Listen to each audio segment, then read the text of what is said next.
Thank you for visiting ChristopherMedia.net. There's a new Home Depot now open on Maurice Avenue in Maspeth. And as home improvement projects go, this is a big one. Use the product locator on our app for an in-store map to find what you need fast. And check out our new pickup lockers. They make online shopping a breeze. Of course, one thing's not new, our everyday low prices. The Home Depot, now open near Maurice Avenue and Long Island Expressway in Maspeth. And always open at HomeDepot.com. The Home Depot, how doers get more done. At Jewelers Mutual, we're a little obsessed with jewelry. Obsessed like auctioneers with talking fast. 50, we're gonna fit sold. Pop stars with auto-tune. Yeah. And dentists with asking questions. So, how did he propose? After they've put their hands in your mouth.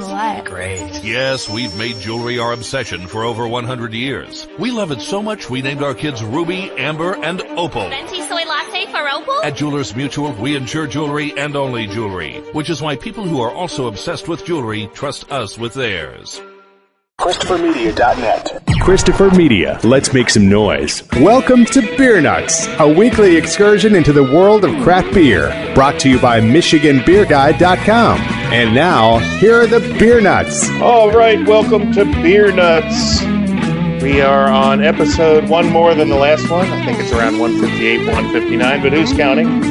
So, JR here in wonderful Vail, Arizona, just south of Tucson. We've got 4 beer nuts, and we have our Hipster Tipster news reporter with us tonight. So we'll go around and make our introductions, and then we'll get down to this week's episode, which will be a really cool, something different we haven't done before. It's called A Shot in a Beer. So we'll be having some beers that pair up with maybe your favorite spirit. So moving right along, my last up, I'm actually cheating. I'm going to a different Untapped check-in because I think the last one was the same one I used last week because I've been pretty bad about checking stuff in. So my bad, but I did find a great beer that I wanted to share with everybody from Untapped. It's from Tombstone Brewing Company, our friends at Tombstone, who we did an episode with recently, and it's their Maple Barrel Old Contention. It's a Maple Barrel barley wine, English barley wine made with Maris Otter for you barley wine is life followers like I am. So it was a delicious beer, and I wish I could have shared it with some of you guys, but it was only on tap in the tap room, and I got a 32-ounce howler of it, and I slept very well that night. So moving right along, we're going to start on the West Coast tonight. Introductions to Steve V in Los Angeles, California. Welcome, Steve. Hello. How's everyone today? So my last check-in was at a LA Kings. They had a beer fest before their game. So Golden Road kind of sponsored the event, and I had a Point the Way, their IPA from Golden Road Brewing. Very, very good. Even though they were bought out by some bigger corps, they still have some good beer, and it was delightful. Awesome. All right, moving on to the East Coast. Well, I guess to the Midwest, to Michigan. John Golden, welcome. Hello there. My last Untapped check-in was actually from dinner tonight. It was a Southern Tier Nitro Hot Cocoa. It was a 10% Imperial Double Milk Stout that was very, very sweet, chocolatey. It did taste more like a cup of hot chocolate than it did a beer. And at 10%, that could be very dangerous. Sounds like you had dessert for dinner. Yes. All right, moving just a tad to the west, or east, I mean. Welcome, Dugout from Clawson, Michigan. Well, good evening, everyone. This is Dugout. I'm in Clawson, Michigan, snowy Clawson. My last untapped check-in was it's a homebrew that I've got going into a couple of competitions here. It's called Go Ask Your Mother, 2020. It's a black double rice IPA with New Zealand hops, and it's to date the best version of this beer I've made. I made it a few times. Interesting thing about the name of the beer is when I create names, I make sure that nobody else has that name. So if it's on a brewery, I don't use it. and I'll come up with something else. So, as was the case, I took that name, and since I've originally put it on tap, there are 2 other breweries now using that name. So the joke was to send them the cease and desist. Only the lawyers win on that one. Awesome, though. All right, and so we are actually going back to the West Coast, welcoming back Z-Man, the Z hipster tipster, who is our industry news expert, and has expressed an interest in kind of specializing in that area for us. So welcome back, Z. You have a recent Untapped to share with us? Hey, Johnny Russ. Great to be here again. Yeah, well, I don't need apps for my beer. I just I have apps for lunch, and I had a nice cold California lager, which wasn't anything new, but very refreshing and went well with my American cheeseburger that I had at the Cornerstone Pub in Berkeley, California. So that's my tip for the day, and I'll look forward to bringing you the news a little later. Thanks. Sounds good. So now that we've had the introductions, let's get down to drinking because everybody here is thirsty. We, as always, we'd like to invite all of our listeners, please open a cold one, crack one open, enjoy a beer with us. We don't care whether you're a Coors Light drinker, a Bud Light drinker, or a sophisticated beer snob. There's always room at our table for you. And on that note, we want to reiterate that we are not a bunch of sophisticated beer snobs. We're just a bunch of regular guys that like to bring more good beer to more good people. So we're not pretentious. We just want to have a good time and enjoy some good brews and share them with everybody. So tonight we have a little bit different format, something we've never done. I was talking to Doug out after one of the episodes. Sometimes at the end of the episodes when everybody's feeling pretty melancholy, we have little discussions, and I was like, well, why not do a bourbon episode? And then we're like, well, no, we're the beer nuts. We're not really the bourbon nuts. So our way to, because I do enjoy good bourbons on the side as well, so our way to kind of combine those two together is a lot of you that grew up in, well, of course, I grew up in Pennsylvania, but I'm sure Doug Out's lived in Wisconsin and Chicago. A lot of bars have, shot in a beer features, and it's kind of like in Pennsylvania in the old backwoods bars. You put your cash on the bar and you order a shot of this and a beer to wash it down with. So, well, we might probably have some more high-end stuff than you get back in those bars, but it still brings back some good memories. So we're just we're trying to pick out some spirits that might complement whatever beer you chose. So as always, it's our show and we do what we want. We're just kind of making things up as we go and having fun with it. So if you can't have fun, then why even be here? So we're going to have some fun, and we're going to start it on the West Coast this week in Los Angeles. So Steve V, kick it off. All right. So I went a little out of the box, I guess, or I guess a mix of genres. I'm going to do a soju today as my shot. It's going to be Jinro. It's the Kamisul. It's the original version. And the soju is a Korean, not to be confused with the Japanese version. And so I guess according to the internet, this brand and this maker is like the top seller of distilled spirits in the world. And they have been since 2002. So I guess in Korea, they're drinking a lot of soju. This one is, they have different versions of it. This one is made from rice. It's a 20.1 ABV. And I'm going to be pairing it with a Japanese beer. And when I told my Korean friend I was doing that, I got kind of the stink eye. And he wasn't pleased. He says usually he pairs it with Height beer, which is a Korean beer. I've had Height before. I could say I wasn't a really big fan of it. It was a little bitter for me. So I decided that I was going to pair it with a beer, this Japanese beer, Tsukiyomi no Neko. But in English they call it Wednesday Cat. And it is a Belgian-style white ale. And I'm not sure if I had reviewed this one before. It's from Yoho Brewing, and it's brewed in Nagano, Japan. I just kind of felt like this Belgian white would probably pair well with this. So the soju is supposed to be served cold. I've had it in the refrigerator for a while. Smelling it, they say it's kind of like if you're going to pair anything you would pair vodka with, you can pair this the same way, the soju. It has the alcohol, but not that strong of a scent to it. Really light. Not strong. Not a strong burning alcohol taste to it. You can actually probably sip that thing all day by itself. I have no ice in it. Nothing added to it.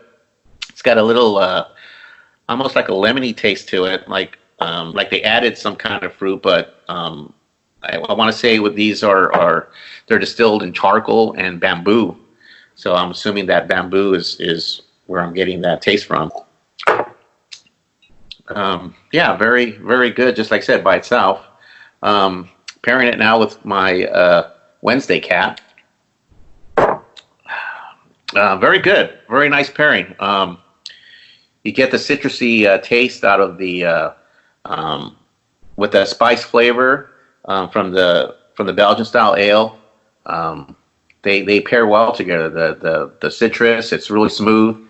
To me, I think it brings out a lot of more of the flavor of the beer following the soju. I would highly recommend this pairing. Next time you're having some sushi or something, and you're looking to pair something along with your beer, grab a bottle of soju and pair it with this Wednesday Cat. Like it says, the orange peels and the coriander that come from it, it's really good pairing. I definitely would recommend this. What was the brand of the soju? It's called Jinro. Jinro. Okay. Yeah. When I lived in Northern Virginia for several years, I was in the business there, and I remember seeing staggering amounts, like pallets full of this stuff in some of the stores with a heavy Korean population nearby. It was a big hit with the Korean American population. So I've learned, I believe it was distilled from sweet potatoes, if I'm correct. They have different versions. They do. Yes. They have like a plum flavor. They have potato flavor. The original one is done with rice, though. But they. Okay, I know that there was. They have one that I guess with sweet potatoes also. That's, I believe, the one that was very popular in Virginia. Somebody else had something to add. Was that you, Chris? Yeah. So certainly right. They're not distilled products for the most part. They're brewed, and they're brewed like beer. And sweet potato was the original, and then they found a way to do it with rice. And in the Orient, for the most part, they mix it with beer. So you'll have maybe half, up to about a half of soju mixed with beer, and that's a regular drink, almost like having a shanty.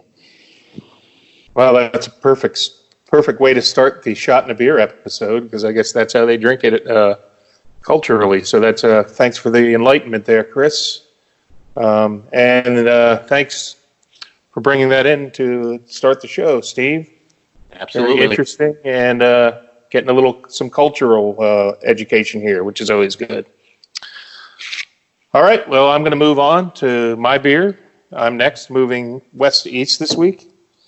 And I selected a beer from Prairie Artisan Ales called Birthday Bomb. Imperial Stout, aged on coffee, cocoa nibs, vanilla beans, and chili peppers. By the time this episode airs, we'll have gone around the sun one more time. Birthday's in a few days, so I thought, what the heck, Birthday Bomb. Plus, I have a really nice rye whiskey here that I just bought the other day that I think will go well with this, because rye typically, this particular one had a good vanilla notes, which will pair with the vanilla in the beer. And also rye is traditionally kind of spicy. So with the chili pepper, I think it'll be a good pairing here. They do make a barrel-aged birthday bomb. The one that I poured today is not the barrel-aged version. So it'll be kind of cool because I'll get to try the beer that was not barrel-aged and then have the whiskey. So I just poured the birthday bomb in, and it's a coal black. There is almost no lingering head. What little head there was dissipated. This is very low carbonation. I can see a little bit of maybe just around the ring of the glass, a little darkness, but or a little light. But a very, very little head, if pretty much non-existent. But on the nose, I'm definitely getting those chilies. I get that little chili pepper. I get some coffee and some dark malt. So, but the prevalent aroma is definitely the peppers, which is good. I love good pepper beer and a little spice. But I think the pepper's probably going to be supporting on the taste. But let's have a taste and evaluate this beer. It's always been a favorite of mine. All of the Prairie Stouts, they just do a wonderful job with the stouts. This one's clocks in at 13% too. So again, I definitely I'm getting some molasses, followed by some vanilla, some fudge, chocolate. It's very thick, nice full-bodied mouthfeel. So fudge, molasses, vanilla. The chili peppers is pretty much on the finish. It was really surprising how much the chili peppers were prevalent on the nose and kind of subtle at the back end of this thing. But I'm going to read a little bit about the beer before I go into the spirit. It says, Bomb was a mad creation in response to the many complicated brews that required an interpreter to approach. The path to creating this ultimate beer that never planned on taking itself seriously led to many unexpected revelations. It contained almost every ingredient imaginable. It was difficult, it was delicious. It was a free spirit, complex but lending itself to endless possibilities. It became a much-loved member of the family and a representation of our brewing style and how it has evolved. In its original form, Bomb comes close to being a heady, strong dessert in itself. This led to the conclusion that we had exponential possibilities of flavor profiles and aging processes. So, Imperial Stout, 13%. Again, coffee, vanilla, cocoa, they're all here. All those flavors are here. Pepper is more on the aroma than the flavor. But I think what I like most about this beer is the nice, solid, thick mouthfeel. You know you got a big beer here, and I'm enjoying it. So let's move on to the spirit size of things. So the whiskey that I've chosen for my shot to pair with my beer is Sagamore Spirit Straight Rye Whiskey, Double Oak. It's the Double Oak version. Batch 2D, bottle 1358, and somebody signed this bottle. But the Double Oak I had got great recommendations on. I do have a little bit of material to read, but first let's just taste this. Especially, I'm going to take a sip of the beer right before I taste the whiskey. So I did get a nice whiff of a nice solid vanilla flavor on that last sip of the beer. So the whiskey, this is just under 100 proof. Let me see. It's a 98.6 proof, 48.3% alcohol by volume. So just under 100 proof. Really smooth for a whiskey this strong. I do get that nice little spice on the end. I get notes of vanilla, caramel, and toffee. This is not like a harsh, like taking a shot of Jack. No disrespect to Jack Daniels, one of the great whiskeys of the world, but this just is a little smoother, a little spicier, a little bit more complex. I'm really enjoying it. So I wanted to, again, as I always do, marketing people love me because I love to read their statements. So here's a quick description of the Double Oak Rye Whiskey from Sagamore Spirits. It says, 3 diamonds, 2 barrels, 1 extraordinary straight rye whiskey. After aging our award-winning spirit for 4 years, we place it into a second oak barrel and wait. The new toasted staves re-energize the aging process, creating flavors full of caramel and dark vanilla and colors that radiate amber and warm chestnut. It's a straight rye whiskey perfect for the spirit of celebration. Tasting notes: baking spices, dried orange peel, warm cinnamon on the aroma. Palate: smooth caramel and rich toasted coconut. Nutty flavors of hazelnut and pecan meld perfectly with vanilla and caramel. Color: golden amber. So, I think it's a great pairing. getting good vanilla from both of these. That's the big tie-in. I'm not sure about tasting the nuttiness that they described. I think a lot of these spirit experts that they reach pretty far when they describe their spirits, but either that or they just have a much more sophisticated palate than I do. But vanilla and caramel is the best way to describe this, with a nice spicy finish, like a peppery spiced. But the great thing about this whiskey is very nice complex flavors from that double oak, the time in 2 different oak barrels. So great pairing, two great liquids, and at 13% and almost 100 proof, I think I'll be feeling pretty good by the end of this episode. So highly recommend both of these pours. ChristopherMedia.net. There's a new Home Depot now open on Maurice Avenue in Maspeth. And as home improvement projects go, this is a big one. Use the product locator on our app for an in-store map to find what you need fast. And check out our new pickup lockers. They make online shopping a breeze. Of course, one thing's not new: our everyday low prices.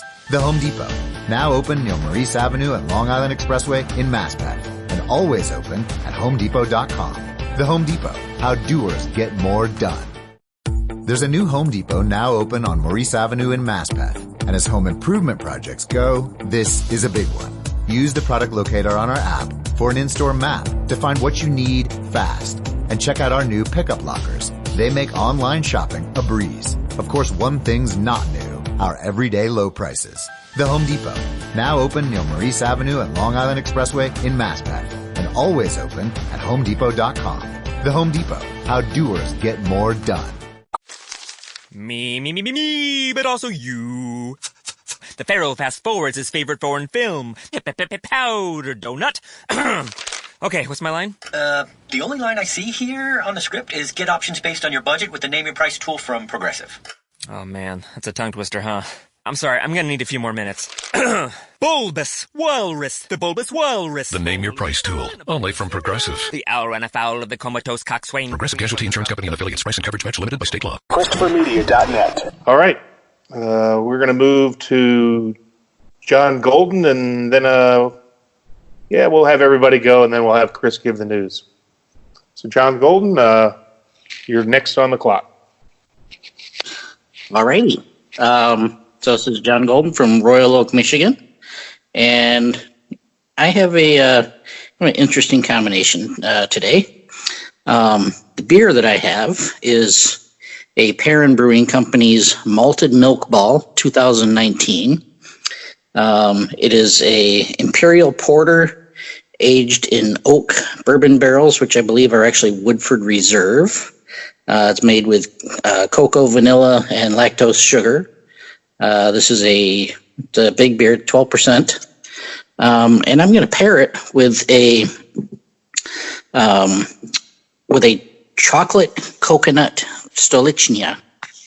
So I thought the chocolate and everything from the beer would go well with the coconut and the chocolate from the vodka. And I do not like coconut. So this is I'm kind of going out there on this one. So I'm going to try the vodka first here. That's actually, the coconut's not real strong. You get a lot of the chocolate. The coconut is more almost what you get. I'm gonna say you get some beers that are chocolate and stouts and things, and they kind of have a little bit of coconut flavor to them, even though there is no actual coconut in them. This is about what I'm getting out of the vodka. So I'm actually a little bit happy about that because, like I said, I'm not a big coconut fan. And then the beer, let me try this here. Wow, so there's a good amount of vanilla. The bourbon it's definitely there. It's nice and subtle. It's not a real knock you in the face kind of thing. The wood is very, very subtle. This for Doug. It does not taste like oxidation. It tastes like wood. But these two actually go extremely well together. I can't say I find real fault with either one of these. It's got a lot of sweetness because it is a milk stout, and I don't know if I would quite say that they've captured the flavor of the malted milk balls candy, but it gets there a little bit. I think the bourbon flavor does not make me think of malted milk balls, but it nonetheless is a really good. It's a real good porter. Everything just goes pretty well together here. Sounds pretty tasty. So, I used to sell Stolichnaya is the pronunciation, but the easiest way to say anything about that brand is just call it Stoli. But they do have a wide array of flavors. So I had never heard. That's chocolate coconut vodka? Yes. Actually, if you want to talk about a good thing to do with Stoli is you mix the blueberry Stoli half and half with limoncello, just as a shot, wow. Just as on a side note. It has nothing to do with beer, but... All righty. Well, this is, if you're ever going to talk about spirits, this is the one episode we have a chance to do so. I got a big cabinet full of about 20 bourbons that I'd love to talk about, but that's for another podcast on another network probably, but I enjoy when people discover those flavors. Remember there was a bubblegum vodka a few years back. It was the rage.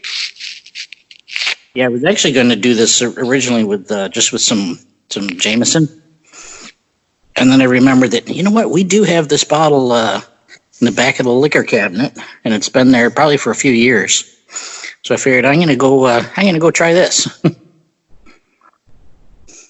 Well, so I'm glad I did. Way to dust that bottle off and use that stuff. So I can remember I was in the liquor business for many years back in Virginia, and when these flavors started coming out, it was really fun to take these in to have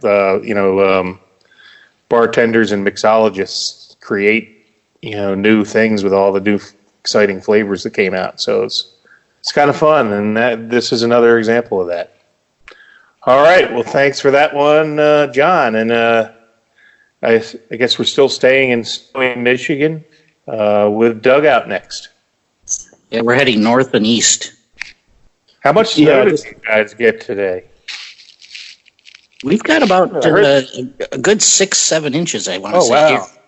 Because I heard that school was canceled and everything, and like my friends back in Grosse Ile were saying they only got like an inch today, and they were all like making fun of maybe it took longer to come in, or maybe they just didn't get hit as hard as you. But, well, no snow out here in sunny Arizona, thankfully.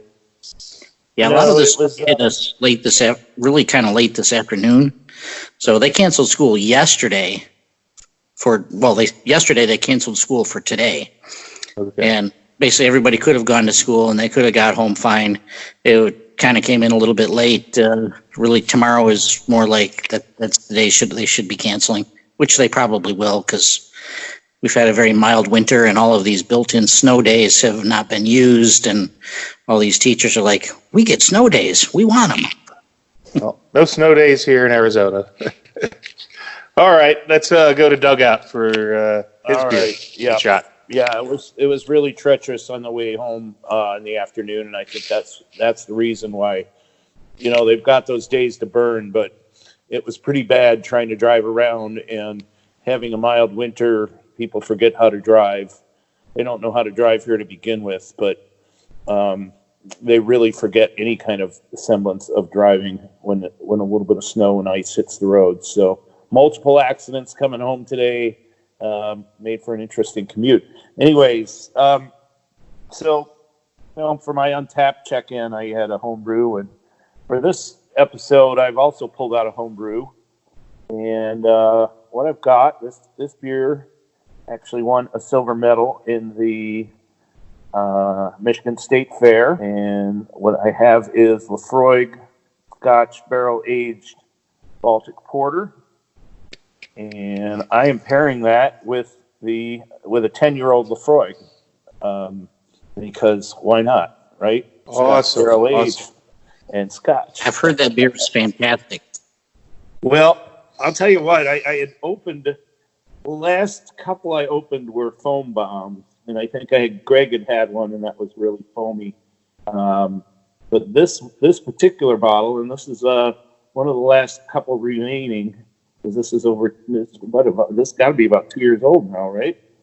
Or close to it. So this one opened with just a nice little psst, and it pours out a really nice dark black caramely color, a lot of barrel on the nose. You get a lot of peat off of this, obviously from the barrel aging. The head on this dissipates fairly quick, but it hangs around a little bit. I mean, I poured this quite a while ago, and there's still some little bit of even lacing on the sides of the glass. And man, I'll tell you that I happen to believe this is one of the more fun creations that we've done. It's taken a long time for the bourbon, or not the bourbon, but the Scotch barrel to tame down in this. It's so heavy. It was such a Scotch bomb when we first bottled it. But now it's really starting to get into it's mellowed, and it's really just kind of multiplied itself through the beer. The beer's got like almost some little sweet notes to it. It's a dry beer, but the Scotch barrel brings out some sweetness to it, almost like a dark cherry. There's still a little bit of hop in this as well. Gosh, this one survived the best of all the bottles.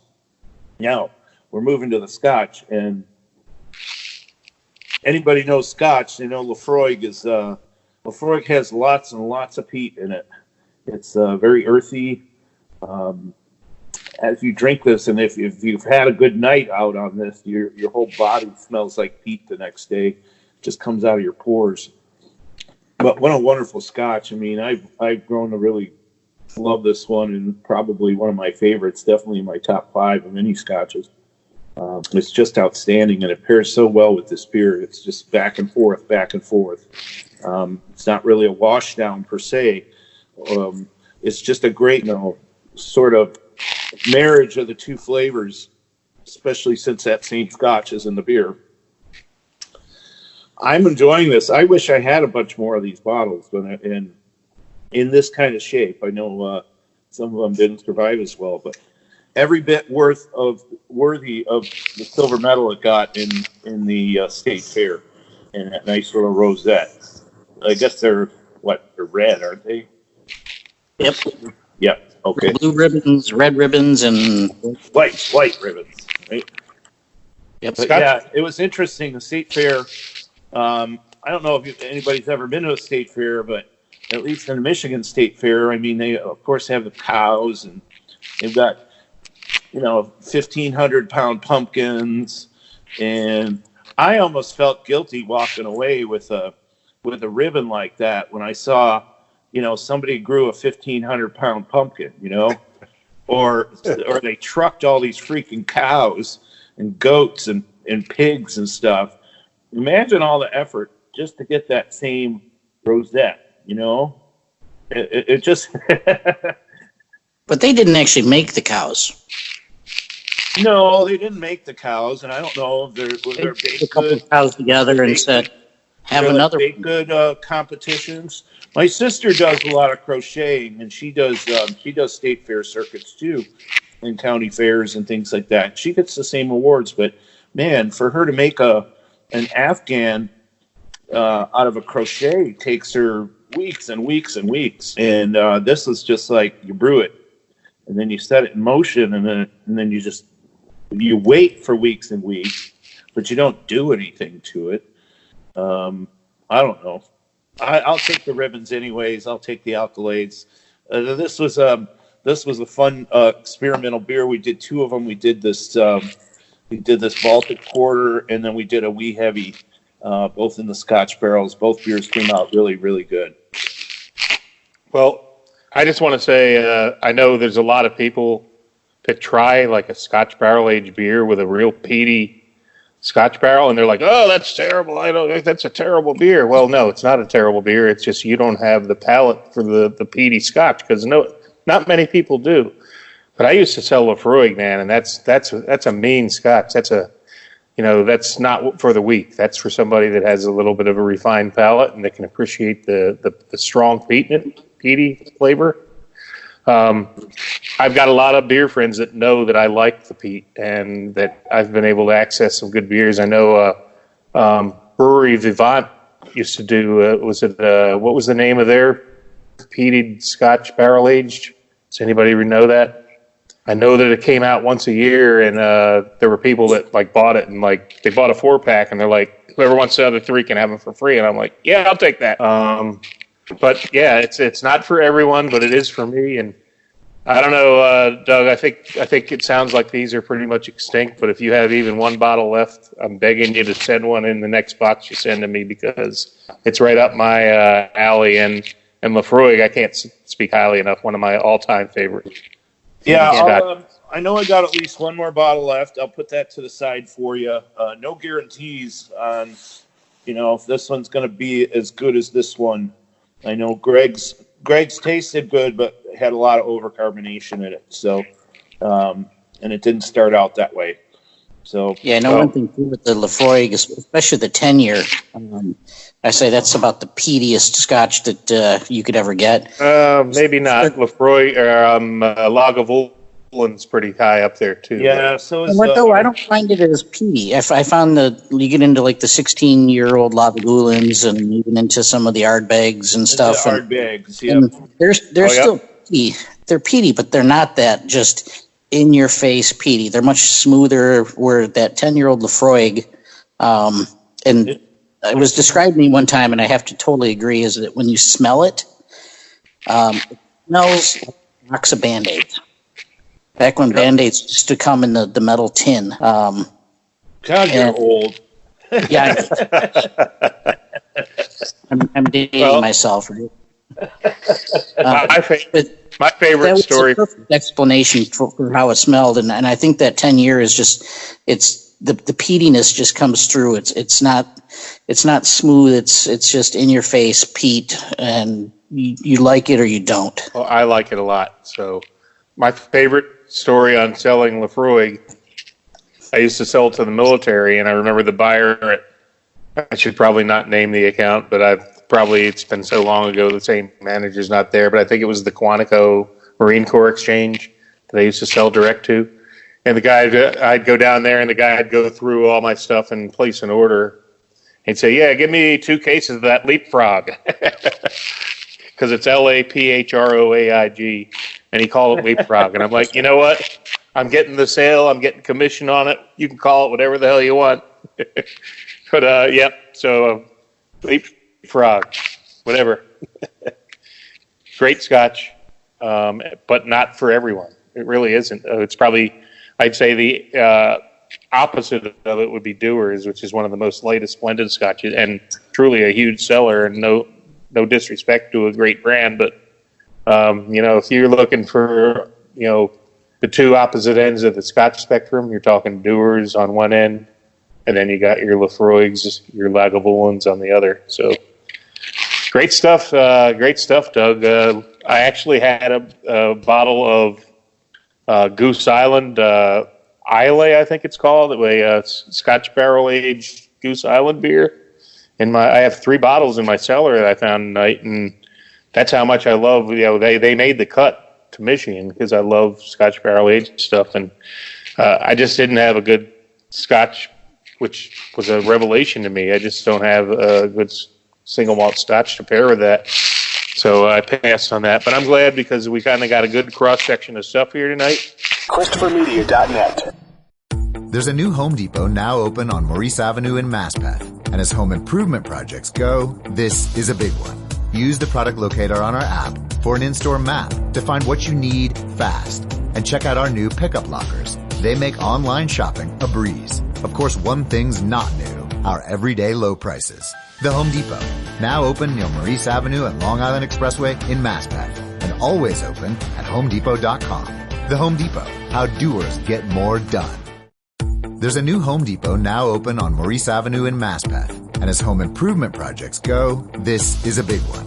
Use the product locator on our app for an in-store map to find what you need fast. And check out our new pickup lockers. They make online shopping a breeze. Of course, one thing's not new, our everyday low prices. The Home Depot, now open near Maurice Avenue and Long Island Expressway in Maspeth, and always open at HomeDepot.com. The Home Depot, how doers get more done. At Jewelers Mutual, we're a little obsessed with jewelry. Obsessed like auctioneers with talking fast. 50, we're gonna fit sold. Pop stars with auto-tune. Yeah. And dentists with asking questions. So, how did he propose? After they've put their hands in your mouth. Great. Yes, we've made jewelry our obsession for over 100 years. We love it so much we named our kids Ruby, Amber, and Opal. Venti soy latte for Opal? At Jewelers Mutual, we insure jewelry and only jewelry, which is why people who are also obsessed with jewelry trust us with theirs. ChristopherMedia.net. So it's been a good show so far. Everybody's feeling pretty good, and it's my pleasure to turn it over to Z-Man for our hipster tipster. Z-Man has volunteered to be our industry beer news expert. So I'll just turn it over to him now for his industry news. Thanks, John. So this being the first one, I thought since we were talking about sake. Second. Remember you hosted the episode. That was second. Stumble In. How can I forget? Yes, but as far as having just a little segment on news, and I appreciate that time at the Stumble In. I had so much fun. But we were talking about sake and soju, and in the beginning with Steve V.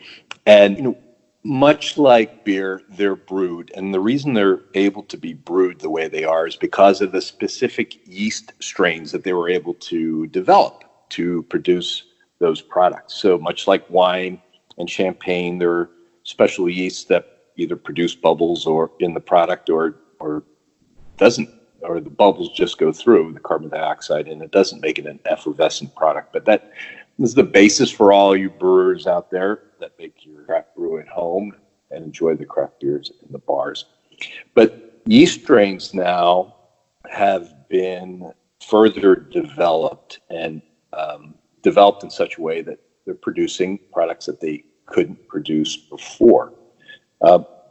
Much like the innovation with Anchor Steam brewery I work for, when they were able to get a lager beer to be produced at a higher temperature because of the mutated strain of yeast that they were able to propagate.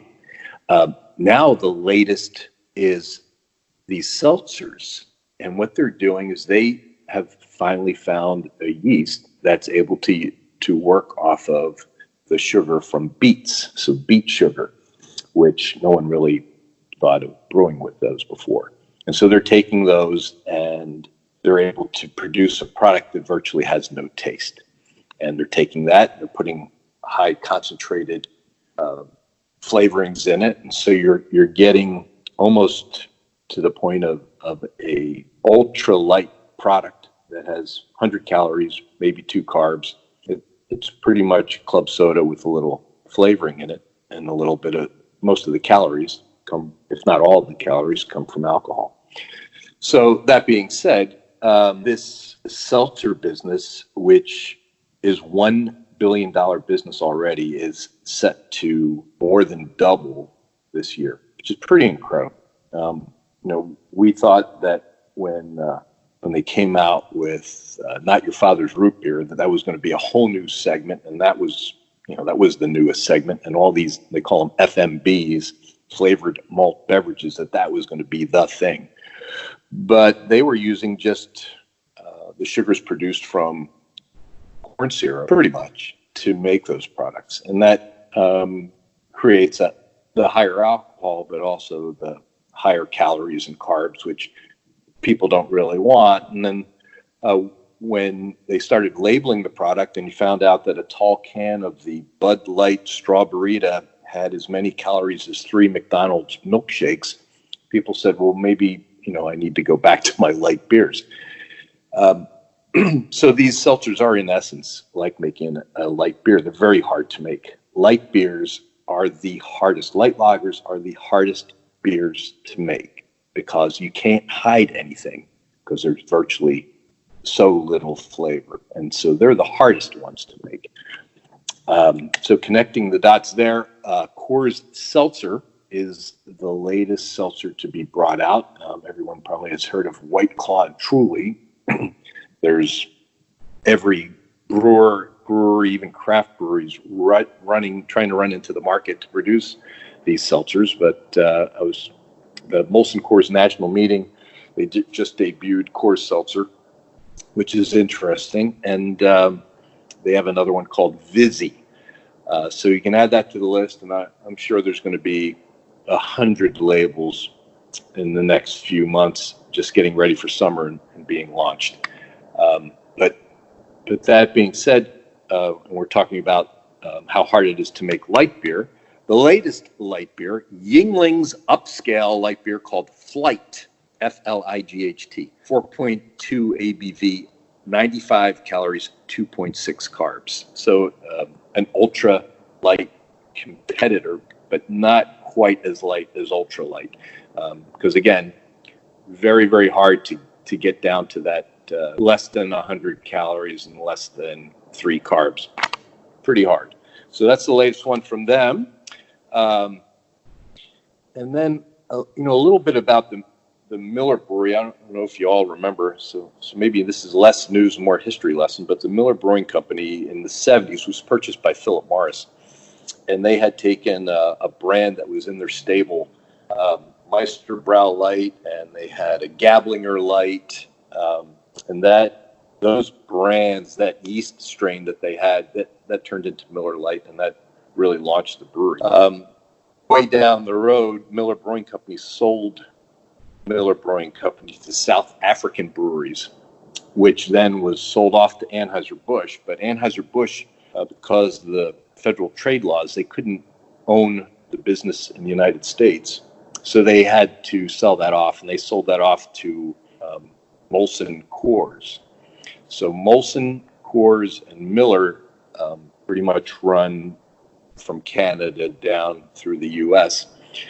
Those breweries, when they were built in the 70s, were high-gravity brewing facilities, which was new back then, where they would brew really like orange juice concentrate. They would brew concentrated beers, water it down with pretty much like club soda, and that's how they would make the products. Those breweries today are getting aged out. They closed the Eden Brewery in North Carolina, just announced closing the one in Irwindale, California.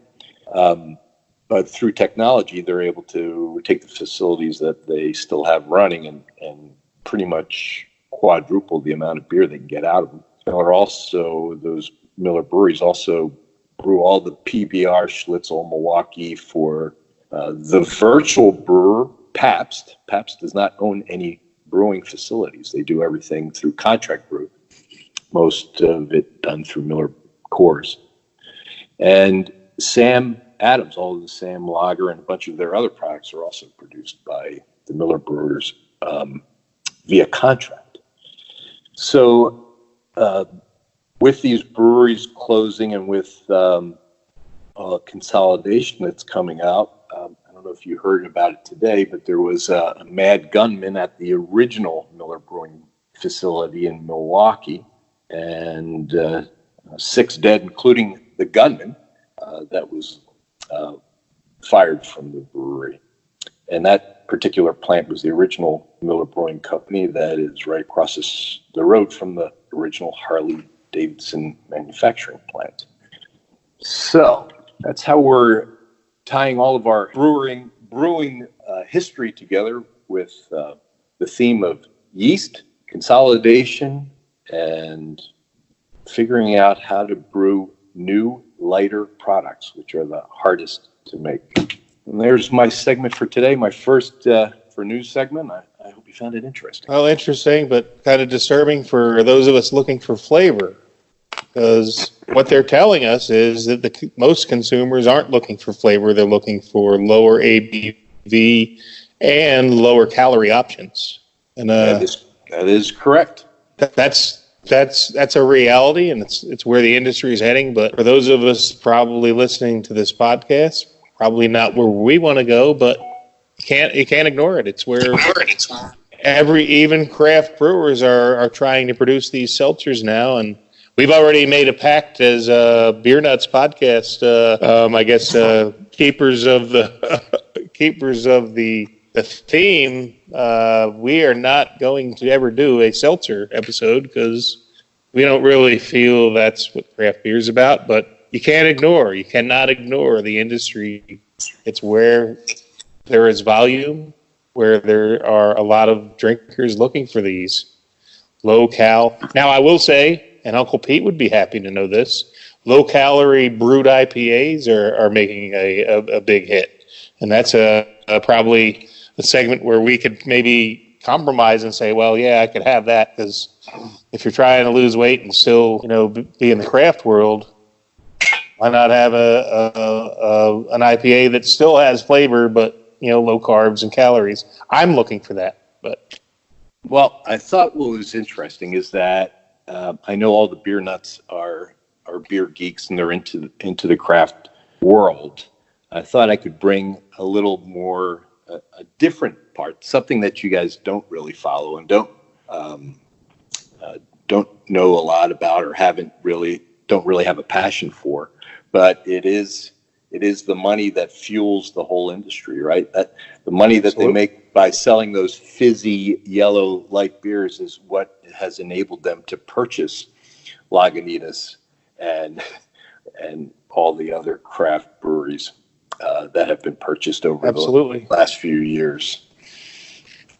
There can be no denying that's what most consumers are looking for. And if you go into a grocery store, you will see how much space is now being allocated to these seltzers, and you can't ignore it. I mean, we can try to ignore it and say that's not for us, and it may not be for us, but it's for 7 out of 10 other consumers. So it is. I'm hoping it's a fad.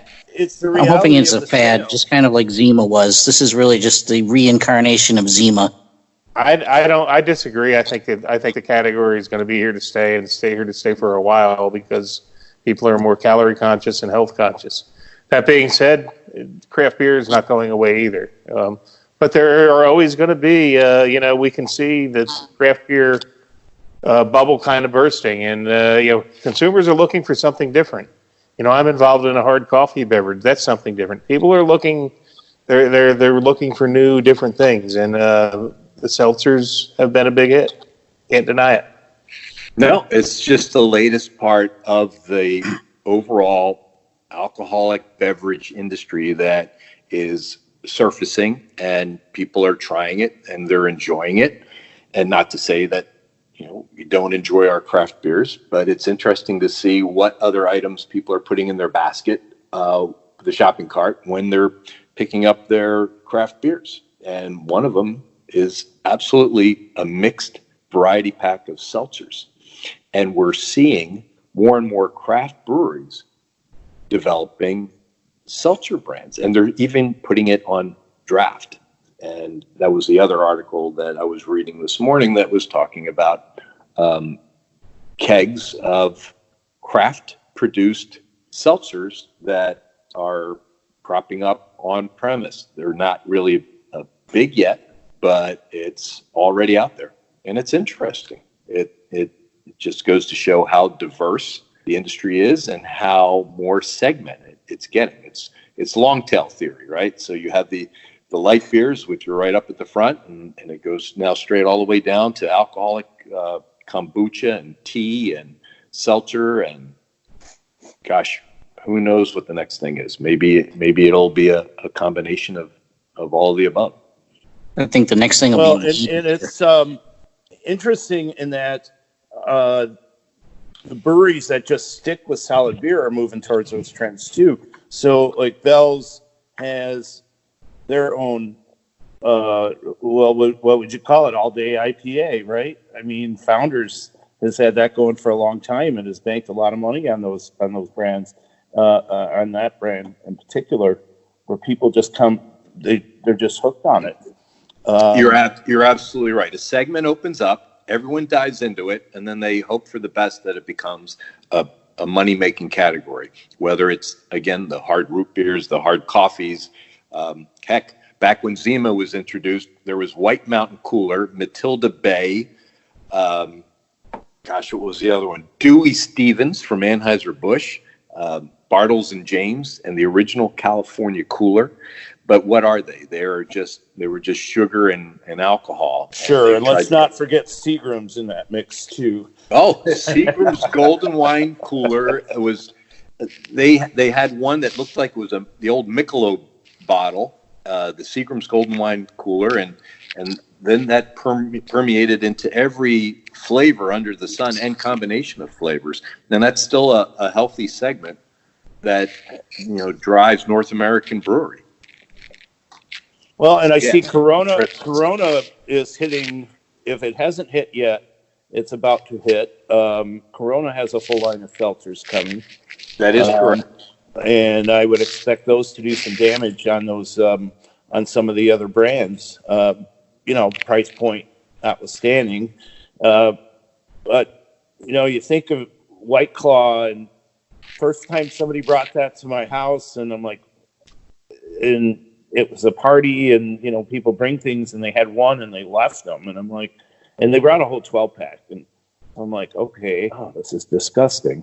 There's a black cherry, and everything I've read on these is that black cherry is the #1 selling flavor in hard seltzers.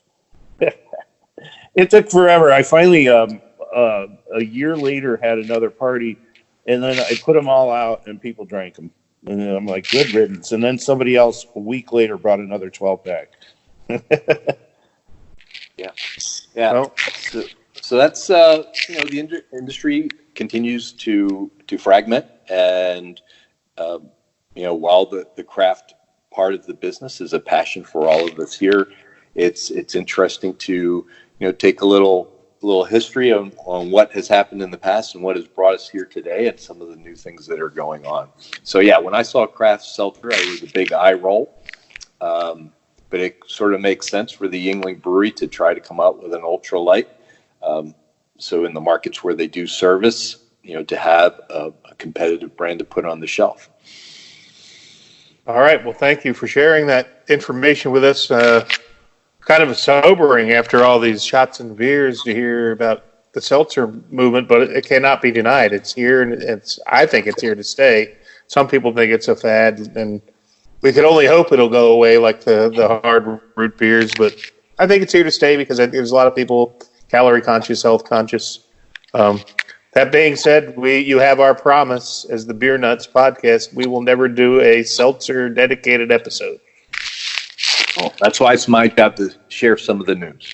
I appreciate that. Before we move on, anybody else have other news? I know we had you mentioned the shooting. Very, very sad. Our hearts go out to those affected by the Molson Coors in Milwaukee. Unfortunate incident tonight.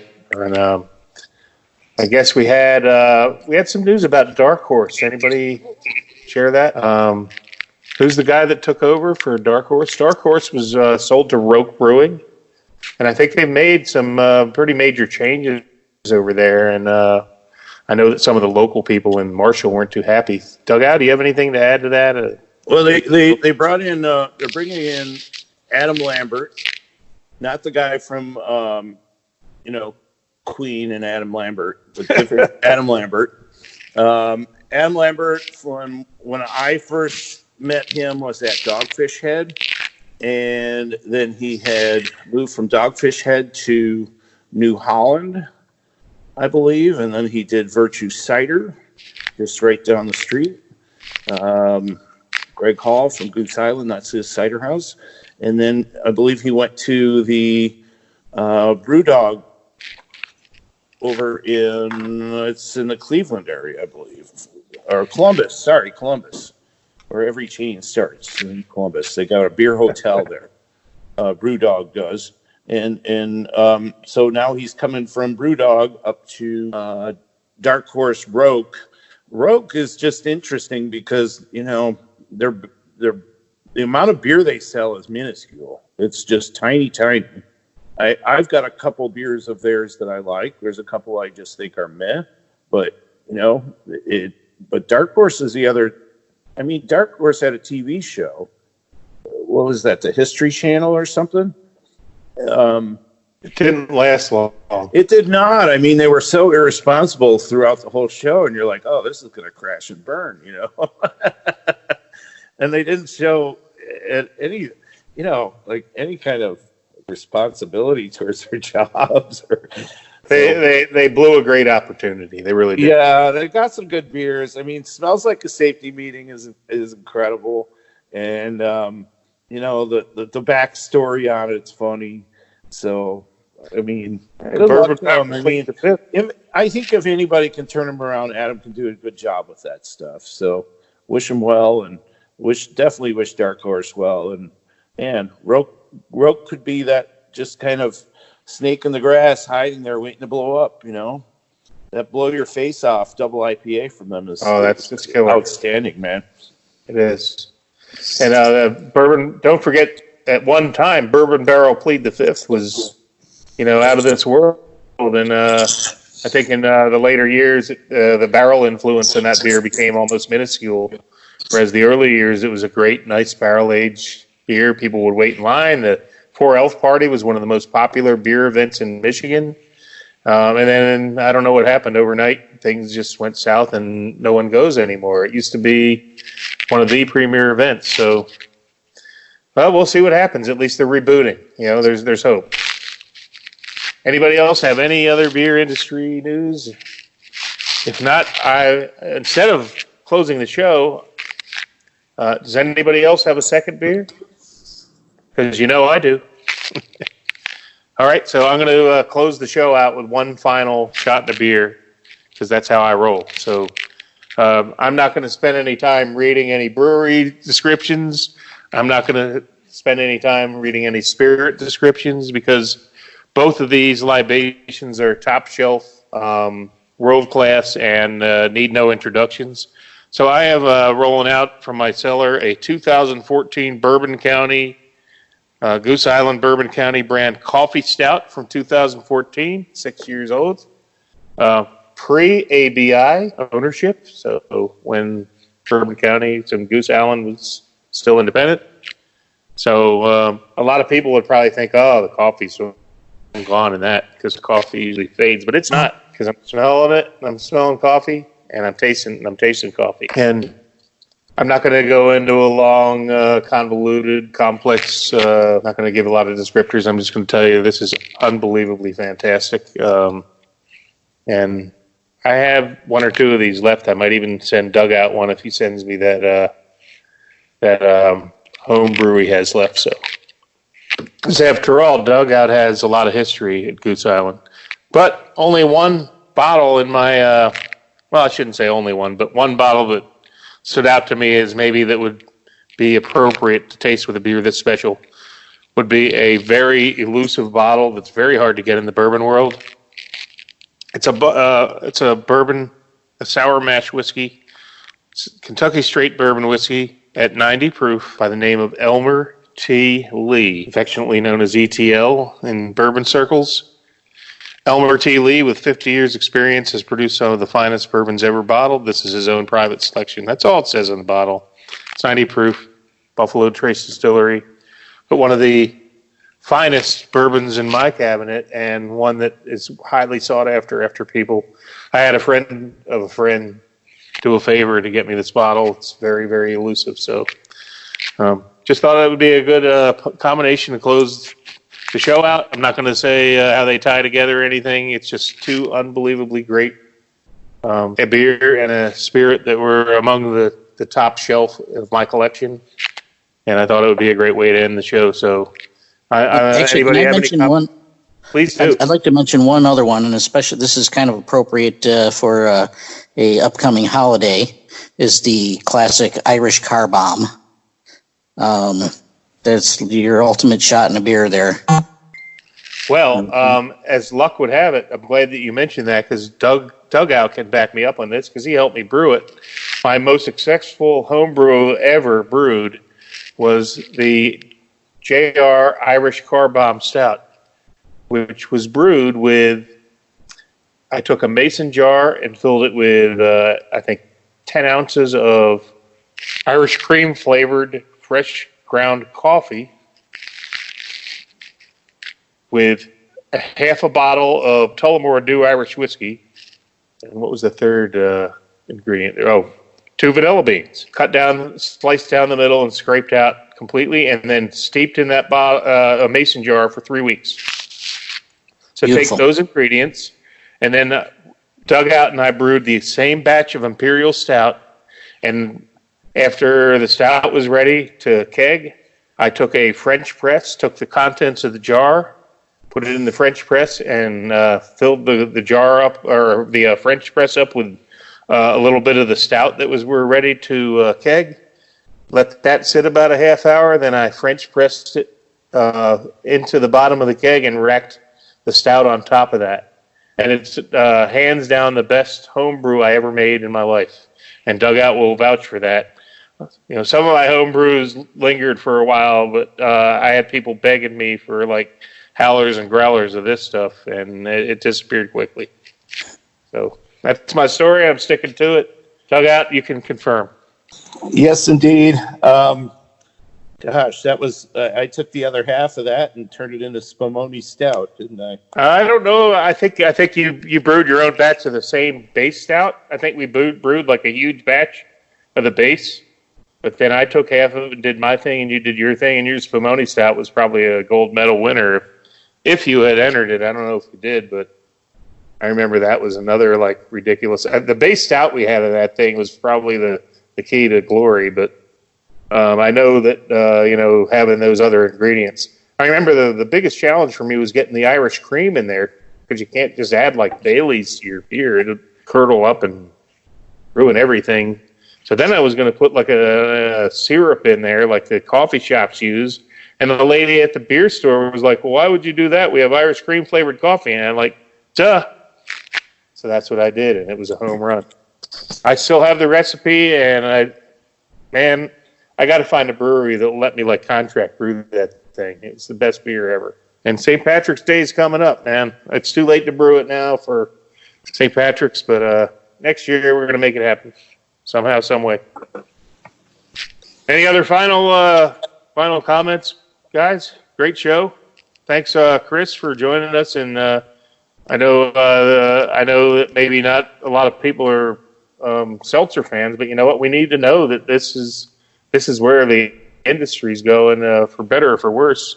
People are looking for lower ABV options. People are looking for low calorie options, and the seltzers fill that beer as much as fill that bill. So it does meet a need, and that's what what sales are about, and what the industry's about is selling boxes, and they are selling a lot of seltzer boxes. For better or for worse, it is selling. So it's not going to go away, and just need to be aware of it. Final comments, anyone? Is it time to go to Mexico yet? You had me at Spumoni and Stout. Oh, you have to try that, man. Doug, make another batch, please. Yeah, I did. It just didn't. I used a different cherry concentrate, and it wasn't right. Took over the whole beer, so I got it back to the drawing board in that one.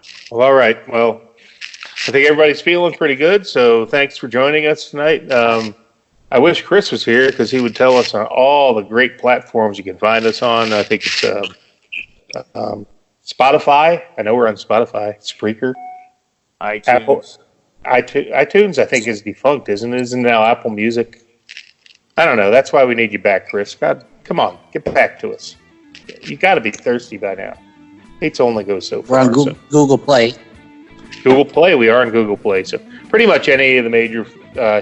Chris has us on. He's a wonderful producer, wonderful editor, and he's busy with some other, I guess, career objectives at this point. But we love him and we miss him, and we can't wait to have another beer with him. So we'll see you next week. We have a couple of really exciting topics coming up. We're gonna have I believe the brewers from Poon and Brewing, Eric and Brett. We're going to have a showcase their beers, one of the top breweries in the United States. A lot of great stuff coming up the pike, so keep looking for us and keep listening. And as they say in old Mexico City, A-M-S. Thank you for visiting ChristopherMedia.net. There's a new Home Depot now open on Maurice Avenue in Maspeth. And as home improvement projects go, this is a big one. Use the product locator on our app for an in-store map to find what you need fast.